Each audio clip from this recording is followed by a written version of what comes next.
Bienvenue à tous sur notre chaîne YouTube. Aujourd'hui, nous vous invitons à plonger dans l'histoire fascinante des jouets sexuels au Japon. Vous serez étonnés d'apprendre comment ces objets ont évolué au fil des siècles, devenant des symboles de plaisir et de créativité. Des poupées en bois traditionnelles aux innovations modernes, nous explorerons 1000 ans de transformation et d'influence culturelle. Restez avec nous jusqu'à la fin pour découvrir les secrets et les curiosités de cette évolution unique. Et n'oubliez pas de vous abonner à notre chaîne, de liker cette vidéo et de laisser vos commentaires. C'est grâce à votre soutien que nous pouvons continuer à explorer des sujets aussi intéressants que celui-ci. Alors, allons-y. Dans l'histoire du Japon, les jouets sexuels ont une place intrigante et fascinante. Ces objets intimes ont évolué au fil des siècles, reflétant les normes culturelles et les croyances de la société japonaise. De la période ayant à nos jours, les jouets sexuels ont joué un rôle important dans la sexualité japonaise, offrant une fenêtre sur l'intimité et l'érotisme de différentes époques. La période ayant marque le début de l'utilisation des jouets sexuels au Japon. À cette époque, la culture de la cour impériale était florissante et l'érotisme était célébré dans la poésie et la littérature.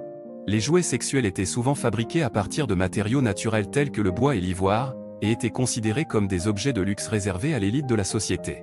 Au cours de la période médiévale, les jouets sexuels ont continué à évoluer. Avec l'influence grandissante du bouddhisme, la sexualité était considérée comme une partie naturelle de la vie humaine. Les jouets sexuels étaient souvent sculptés avec des détails complexes et représentaient des divinités et des symboles religieux. Ils étaient utilisés comme outils de méditation et de culte, ainsi que pour le plaisir sexuel. La période Edo a été marquée par une explosion de créativité dans la fabrication de jouets sexuels. Ces objets étaient devenus plus accessibles et étaient utilisés par toutes les classes sociales. Des artisans talentueux fabriquaient des jouets sexuels en bois, en céramique et en métaux précieux. Certains jouets étaient conçus pour la stimulation féminine, tandis que d'autres étaient destinés à l'usage masculin. Des formes innovantes ont été introduites, telles que des vibromasseurs à manivelle et des poupées en tissu rembourré. La période Meiji a marqué un tournant dans l'évolution des jouets sexuels au Japon. Le pays s'ouvrait de plus en plus à l'influence occidentale, ce qui a entraîné l'introduction de jouets sexuels importés d'Europe et d'Amérique. Les matériaux utilisés ont également changé, passant des matériaux naturels traditionnels au plastique moderne. Cette période a également vu l'apparition des premiers jouets sexuels motorisés, offrant de nouvelles possibilités de plaisir. Au XXe siècle, les jouets sexuels ont continué à se développer et à évoluer. La période d'après-guerre a été marquée par une libération sexuelle croissante, ce qui a entraîné une demande croissante de jouets sexuels. Des boutiques spécialisées ont ouvert leurs portes à travers le pays, offrant une variété de produits pour satisfaire tous les désirs. Les jouets sexuels ont également été un sujet de discussion dans les médias, participant à la normalisation de la sexualité et à la réduction des tabous. Aujourd'hui, les jouets sexuels au Japon sont devenus plus variés que jamais.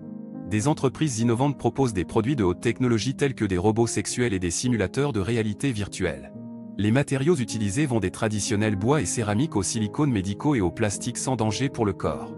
Les jouets sexuels sont devenus plus accessibles et sont disponibles dans de nombreuses boutiques en ligne, garantissant l'intimité des acheteurs. L'évolution des jouets sexuels dans l'histoire du Japon témoigne de la complexité et de la richesse de la sexualité humaine.